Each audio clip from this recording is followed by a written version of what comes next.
안녕하십니까. GMS 플렉스 대표 조창모입니다. 자, 이번에 설명드릴 내용은 2022학년도 상상고 입시 요강에 따른 합격 전략에 대해서 소개하도록 하겠습니다. 원서 접수 일정이 나왔는데요. 2021년도 12월 9일부터 13일까지로 원서 접수가 나왔고요. 2단계 면접 일정은 12월 23일과 24일 이틀 동안 나누어서 진행됩니다. 작년도 예를 든다면 남학생들이 23일 날, 여학생들이 24일 날 면접을 진행하였습니다. 경쟁률을 한번 살펴보도록 하겠습니다. 남학생 전원이 240명인데요.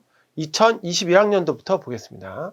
남학생은 240명인데 365명이 지원해 1.52대 1이었고요.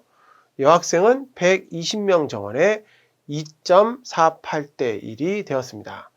전체 경쟁률을 보면 360명 정원에 1.84대 1로 2대 1이 조금 안 됐습니다. 자, 이것은 지난해 2020년도 남학생 경쟁률 1.42대 1과 여학생 경쟁률 1.94대 1에 비하여 크게 상승한 것으로 보여지고 있습니다. 경쟁률 추이를 살펴보기 위해서 2019년도 경쟁률까지 알아보도록 하겠습니다. 2019년도 상상고 경쟁률은 1.35대 1이었고요. 2020년도에는 1.59대 1, 2021년도에는 1.84대 1로 전체적인 경쟁률은 점차 상승하고 있다는 걸 알 수가 있습니다. 자, 이것을 전형별로 한번 알아보도록 하겠습니다. 표 잠깐만 보시겠습니다. 자, 여기 표에 쭉 보시면 제일 위에부터 학교생활 우수자 전형, 글로벌 태권도 전형, 그 다음에 지역 인재 전형, 사회통합 전형 이렇게 네 가지 전형으로 되어져 있습니다. 학교생활 우수자 전형이라고 하는 거는 그 전국에 있는 모든 학생들이 지원이 가능한 전형이고요. 당연히 남녀 나누어서 학생들을 선발하고 있습니다. 남자만 보시면 173명이 정원인데요. 2019년도에는 195명이 지원을 해서 1.13대 1이었고요. 그 다음에 2020년도에는 257명이 지원해 1.49대 1, 2021년도에는 289명이 지원해 1.67대 1, 점점 상승하고 있죠. 이렇게 이걸 확인할 수 있는 걸 볼 수 있었고요. 여학생 경쟁률도 볼까요? 자, 2019년도에는 86명 정원에 164명이 지원해 1.91대 1이었고요. 그 다음에 2020년도에는 184명이 지원해 2.14대 1, 그리고 2021년도 작년도에는 236명이 지원해 274명이 됐다는 걸 확인할 수 있었습니다. 남학생, 여학생 모두 3년 연속 학교생활 우수자 전형이 상승하고 있다는 걸 확인할 수 있었는데요. 좀 특이한 전형이 하나 있어서 요거에 대해서 소개하도록 하겠습니다. 자, 두 번째인데요. 글로벌 태권도 전형입니다. 글로벌 태권도 전형은 태권도 4품 이상인 학생만 지원이 가능한 전형인데요. 2019년도에는 남학생이 7명, 여학생이 4명 모집에 21명이 지원했고 여학생은 12명이 지원해 둘 다 3대 1이었는데 재작년이죠. 2020학년도에는 남학생이 13명 지원해서 1.86대 1, 여학생은 4명인데 5명이 지원해서 1.25대 1이었죠. 경쟁률이 떨어진 거예요. 그러니까 2021학년도에는 대거 이제 지원하는 거죠. 그래서 남학생이 20명을 지원해서 2.86대 1이었고 여학생이 좀 많이 지원했는데 여학생 역시 20명이 지원해서 5대 1이 되었습니다. 그러니까 경쟁률 자체가 실제적으로 높고 낮은 거에 대해서 지원자의 비율이 자꾸 바뀐다는 거죠. 올해 이렇게 많이 지원하면 올해는 좀 떨어질 수 있습니다. 그래서 태권도의 4품 이상을 갖고 있는 친구라면 올해 같은 경우에 지원해 보는 것이 가장 좋은 방법이 아닐까 이렇게 생각을 해보고 있습니다. 자, 경쟁률 분석에 이어서 각각의 내용들을 알아보도록 하겠습니다. 어쨌든 이런 경쟁률이 이렇게 올라가고 있는 이유는 아마 상상고라고 하는 학교는 의대를 많이 보내는 학교잖아요. 의대를 많이 보내는 학교다 보니까 지금 과학고나 영재고에서는 의대 지원이 사실상 불가능해졌습니다. 왜냐하면 그 전까지는 과학고나 영재고에서 의대를 지원한다고 하면 사실 장학금을 이렇게 받은 거를 뭐 그냥 이렇게 되돌려주고, 많지도 않죠, 사실. 그걸 되돌려주고 그걸 대신에 이제 생활기록부를 다 받는 이런 형태로 의대를 지원할 수 있게 되었었는데요. 올해부터는 사실상 의대를 지원하게 되면 생활기록부에서 과학고나 영재고에서 수업한 내용, 그러니까 일반 교과를 제외한 내용은 기록이 안 되게 되어 있습니다. 그러니까 과학고에서 지원한 학생들이 사실상 영재교육을 어떻게 받았는지를 갖고 지원을 해야 되는데 기록이 안 되면 이게 어떤 친구인지 알 수가 없기 때문에 의대에서 이 친구들을 선발하기가 되게 어렵죠. 그러니까 그 부분 때문에 그 영재고나 과학고에서 의대를 지원했던 친구들이 상상고나 하나와 같은 자사고로 지원하는 경향이 두드러지게 나타나고 있고요. 또 올해 같은 경우에는 의대 의무 선발이죠. 지역계권의 의대 선발이 30에서 40%로 올라갔어요.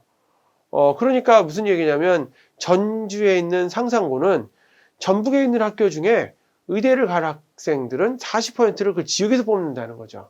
그러면 당연히 지역에 있는 자사고들이, 특히 전국 자사고들이 많이 상승하고 있는 게 올해 사실이 되겠습니다. 그래서 올해 지원할 때는 이걸 감안을 해서 준비를 좀 철저히 해야 되지 않을까, 이렇게 생각을 하고 있습니다. 그러면 이제 전형 일정별로 하나씩 알아보도록 하겠습니다. 표를 잠깐 보겠습니다. 처음 위에서부터 보면은 사회통합전형하고 정원 모집의 전형에 자격심사가 11월 6일 날 있었네요. 그래서 요거 지원자는 필수적으로 이때 전형 일정을 잘 맞춰서 지원을 해야 됩니다. 그러니까 얼마 안 남았으니까 빨리 준비를 해야 되겠죠. 그리고 일반 전형에 지원하는 친구들은 이제 지원서 원서가 12월 9일부터 13일까지 이렇게 나와 있는데요.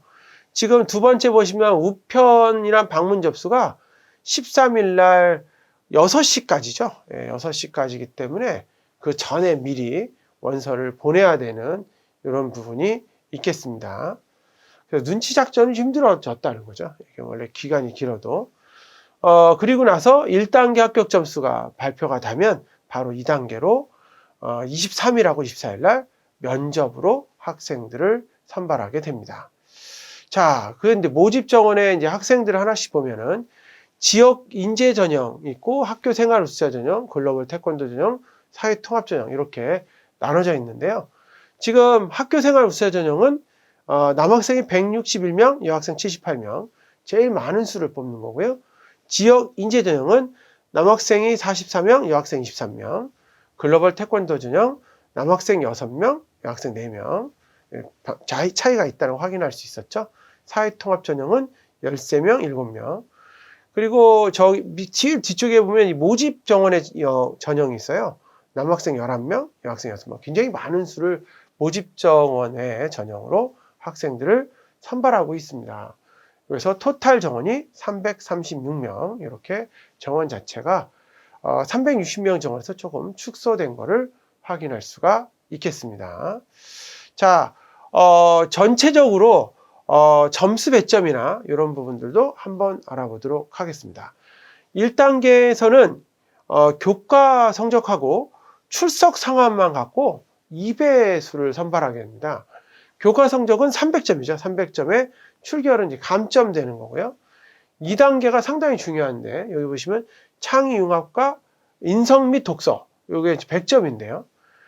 사실상 상상고를 지원할 때 교과 성적에 마이너스 되는 거는 크게 점수가 차이가 나지 않기 때문에 사실상 면접에서 학생들의 차이가 있다, 이렇게 볼 수가 있겠습니다. 자, 점수별로 한번 알아볼까요? 이 표에 있는 것처럼 수학, 국어, 영어, 과학 또는 사회인데 이게 또 중요하죠. 굉장히 좀 다른 부분이라고 할 수 있죠. 하나고 같은 경우에는 과학도 들어가고 사회도 들어가는데 상상고 같은 경우에는 과학 또는 사회니까 뭐 과학을 해도 되고 사회를 넣어도 됩니다. 뭐 과학을 넣었다고 해서 더 점수를 주고 사회를 넣었다고 해서 점수를 더 주고 이런 건 아니에요. 똑같은 방법이니까 점수상으로만 비교해 보시면 되는 건데요. 지금 보시면 수학이 100점이죠. 근데 2학년 1학기가 20점, 2학년 2학기가 30점, 3학년 1학기가 50점. 그러니까 점수대가 2학년 1학기보다는 3학년 1학기가 상당히 많은 점수를 차지하고 있고, 특히 수학이 가장 높은 점수를 차지하고 있습니다. 국어가 70점, 영어가 70점, 사회 또는 과학이 60점으로 이렇게 배정이 되고요. 토탈 총 점수는 300점인 걸 확인할 수 있습니다. 자, 그런데 약간의 변수가 있습니다. 다른 부분이 있는데 그거 한번 잠깐 살펴볼까요? 실제 300점이라고 나왔는데 기본 점수가 150점이 있는 거죠. 그럼 사실상 점수 반영은 150점이 되는 거죠. 이 표, 두 번째 표를 보시면 표 1에 나왔던 점수하고 표 2에 나왔던 점수를 곱해서 우리가 점수를 냅니다. 제일 위에 표를 보시면 각 과목 점수하고 환산 점수를 곱한 다음에 알파를 더한다. 이렇게 돼 있죠. 그러니까 예를 들어서 수학이 10점인데 내가 A를 받으면 1점. 그래서 곱하면 10점이 되는 거고, B를 받으면 0.92 곱해서 9.2를 받는 거죠. 이렇게 계산이 되는 겁니다. 10점인데 2를 곱하거나 10점인데 0.92를 곱해서 9.2점이 되거나, 그러면 마이너스가 0.8점이 되는 거죠. 그럼 나머지 점수는 어디냐? 저 뒤에 알파 30점을 그냥 플러스 시키는 이런 걸 가정을 합니다. 그러니 사실상 면접 점수가 굉장히 큰데 면접 점수하고 비교해 봤을 때는 앞에 이 내신 점수가 점수 차이가 별로 안 나잖아요. 근데 지금 남학생들 같은 경우 상상고 경쟁률이 2대1이 안 되기 때문에 1단계에서 실제 탈락될 가능성이 적잖아요. 그러면은 사실상 이 내신 점수는 큰 차이 없이 무난히 통과가 되는 이런 상황들이 생기고 있습니다. 요것 굉장히 감안해서 잘 준비하시면 좋지 않을까 생각합니다. 실제 작년도에 합격한 친구들은 B가 있는 친구나 심지어는 C가 있는 친구도 합격한 사례가 종종 발생하고 있습니다. 물론 능력이 뛰어나니까 합격을 했겠지만 그래도 내신 점수가 낮아도 자기가 원래 실력이 있다면 충분히 합격할 수 있다고 보는 부분이 되겠습니다. 자, 여기에 하나가 더 있죠. 출석이죠. 요즘에 그 코로나로 학생들이 그 온라인 수업을 하다 보니까 미처 그냥 일어나지 못하고 또는 이제 늦게 일어나거나 이래갖고 실제적으로 출석을 못하는 경우도 종종 있습니다. 그러다 보니까 미인정 결석이라고 하죠. 질병이 아닌 미인정 결석이 되어지는 부분이 있는데 하루만 결석을 해도 이렇게 1점이 감점이 됩니다. 앞에 얘기했던 수학에서 2학년 1학기 때 B가 나왔을 때도 0.8점밖에 감점이 안 되는 거에 비하면 1점 감점은 굉장히 큰 점수죠. 2일이면 2점이고 3일이면 3점이니까 출결이 상당히 중요한 요소를 차지하고 있는 걸 확인할 수 있습니다. 상당히 중요한 요소니까 여러분 잘 아셔야 될 거라고 생각이 되어집니다. 자, 여기서 가장 중요한 2단계 이제 면접이 도대체 어떤 식으로 되어지는지 하나씩 알아보도록 하겠습니다. 자, 2단계 면접은요, 창의 융합 면접과 인성 및 독서 면접으로 나누어지는데요. 면접은 20분 동안 준비 시간을 주고요. 실제 대면 면접이 10분이 있습니다. 인성 독서는 10분 준비를 하고 10분 대면 면접을 해서 토탈 20분 동안 대면 면접을 하게 되는 겁니다.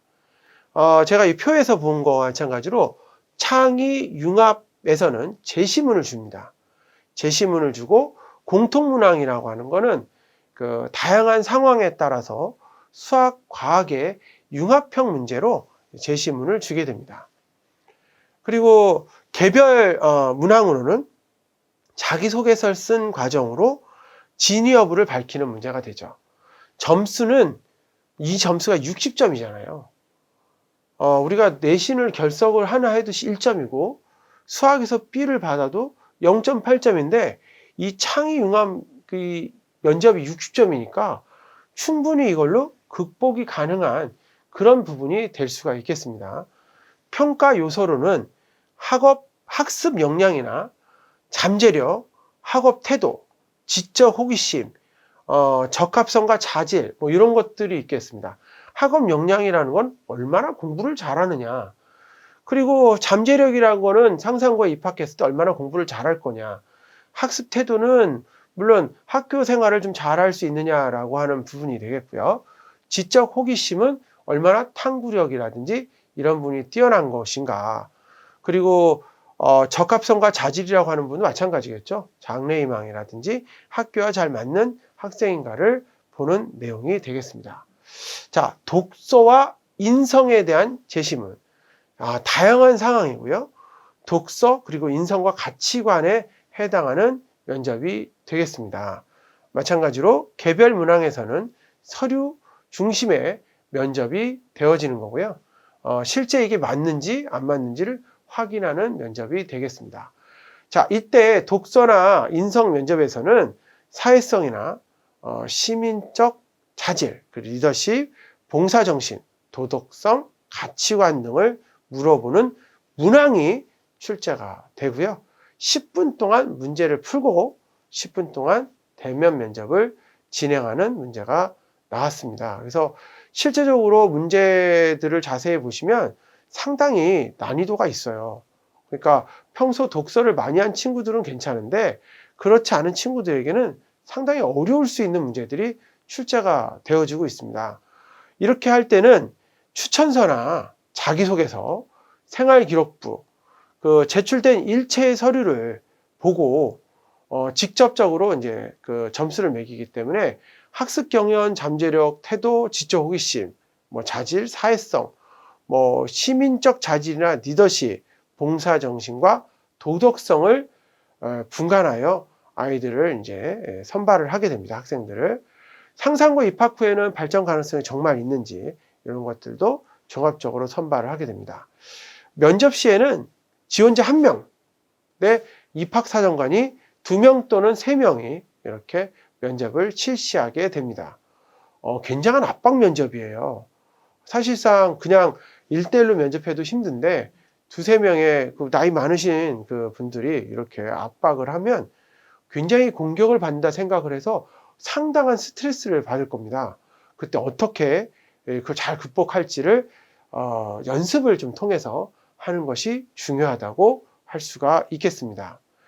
자, 면접 내용들은 대부분 이제 제출된 서류죠. 우리가 알고 있는 그 자기소개서 과정을 많이 하고요. 그리고 조금 전에 풀었던 공통면접 문제 있지 않습니까? 그런 문제 중심으로 어떻게 문제를 풀었는지 이런 걸 중심으로 종합적으로 판단하여 학생들을 선발하고 있습니다. 제가 이제 공통면접 문항의 예시는 과거 영상에도 한번 예를 들었는데 제가 다시 한번 보도록 하겠습니다. 한두 가지만 잠깐 보시죠. 요거는 이제 그 작년도에 기출되었던 건데 남학생 면접이고요. 태양력이죠. 태양력과 태음력에 대한 간단한 설명이 나왔고 율리우스력과 그레고리력 이제 이런 것들이 나왔는데 그레고리력으로 봤을 때 400년에 97번의 윤년이 존재한다. 자, 이건 무슨 얘기냐면 이런 겁니다. 우리가 윤년은 4년에 한 번씩 윤년이 있어요. 물론 설명을 여기 해줬고요. 4년에 한 번씩 윤년이 있었고 그 다음에 100년에 한 번씩은 윤년이 없는 제도가 있어요. 이렇게. 그런데 400의 배수해, 예를 들어 2000년이라든지 2400년이라든지 이런 윤년일 때는 또 윤년이 없는, 그러니까 평년이 아니라 다시 윤년이 되는 그런 제도가 있죠. 따라서 400년에 97회의 윤년이 있는 거예요. 그래서 1582년 10월에 노마교황 그레고리가 13세가 이제 역법을 이제 만들었는데요. 그래서 10일을 없애고 이제 10월 4일날 처음으로 이제 하게 되었는데 여기서 얘기가 있습니다. 상상고가 1981년 1월 1일이 윤년이라면 그게 무슨 요일인가? 이렇게 요일을 묻는 문제가 이렇게 출제가 되었습니다. 날짜를 계산을 해서 문제를 풀어야 되는 거죠. 어떻게 보면 수학 문제이기도 하고 어떻게 보면 지구과학에 관련되어 있는 문제이기도 한 거죠. 융합적인 문제가 출제가 되었다. 자, 이렇게 보는 거고요. 율리우스력으로 보면 윤년이지만 그레고리력으로 보면 윤년이 아닌 평년이 되는 게 몇 번이나 있는가라고 하는 등의 5가지 문제가 출제가 되었습니다. 그러니까 이렇게 문제가 출제가 되고 자기소개서라든지 생기부 관련된 문제들을 창의융합형으로 물어보는 거예요. 그리고 이제 독서 인성 문제가 출제가 되어지는 거죠. 개별 질문으로는 탐구를 준비하면서 인상 깊었던 거나 어려웠던 점이 없는가, 자기소개서에서 작성했던 활동 이외에 심혈을 기울였던 활동이 없는가 등이 출제가 되었고요. A4나 B4의 규격을 묻는 문제들도 출제가 되었습니다. 자, 이런 문제들은 KMO 수준의 문제가 필요하진 않지만 실제적으로 심화 문제들을 많이 풀어본 학생, 그리고 평소 과학에 관련된 책을 많이 본 학생들이 결국 합격할 수 있는 그런 문제들이 출제가 되어지고 있다라고 볼 수가 있겠습니다. 선행으로 굳이 얘기하자면 수학 같은 경우에는 수원이나 확률 통계 같은 부분들을 공부한 친구, 과학으로 보자면 물화생지 원과정 정도의 과정을 공부한 친구들이 많이 유리하지 않을까 이렇게 생각되어지는 부분입니다. 여기까지 GMS 플렉스 대표 조창모였습니다.